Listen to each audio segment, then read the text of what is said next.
All right, we're back with Mark chapter 8, verse 9.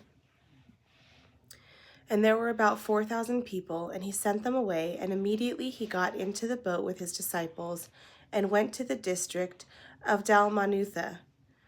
The Pharisees came and began to argue with him, seeking from him a sign from heaven to test him. And he sighed deeply in his spirit and said, "Why does this generation seek a sign? Truly I say to you, no sign will be given to this generation." And he left them, got into the boat again, and went to the other side. Now they had forgotten to bring bread, and they had only one loaf with them in the boat. And he cautioned them, saying, "Watch out, beware of the leaven of the Pharisees and the leaven of Herod." And they began discussing with one another the fact that they had no bread. And Jesus, aware of this, said to them, Why are you discussing the fact that you have no bread? Do you not yet perceive or understand? Are your hearts hardened? Having eyes do you not see, and having ears do you not hear?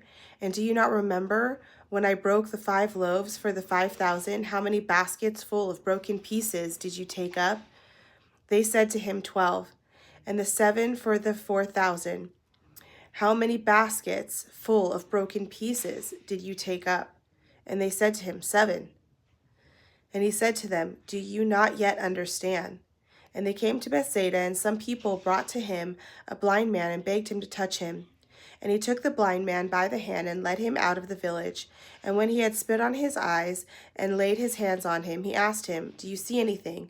And he looked up and said, I see people, but they look like trees walking. Then Jesus laid his hands on his eyes again, and he opened his eyes.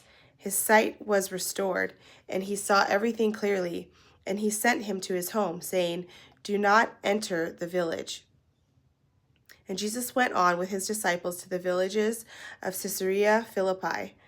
And on the way he asked his disciples, Who do people say that I am? And they told him, John the Baptist, and others say Elijah, and others of the prophets. And he asked them, But who do you say that I am? Peter answered him, You are the Christ.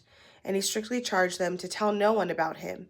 And he began to teach them that the Son of Man must suffer many things and be rejected by the elders and the chief priests and the scribes, and be killed, and after 3 days rise again. And he said this plainly. And Peter took him aside and began to rebuke him. But turning and seeing his disciples, he rebuked Peter and said, Get behind me, Satan, for you are not setting your mind on the things of God, but on the things of man. All right, guys, we'll see you tomorrow for more of God's Word. Bye.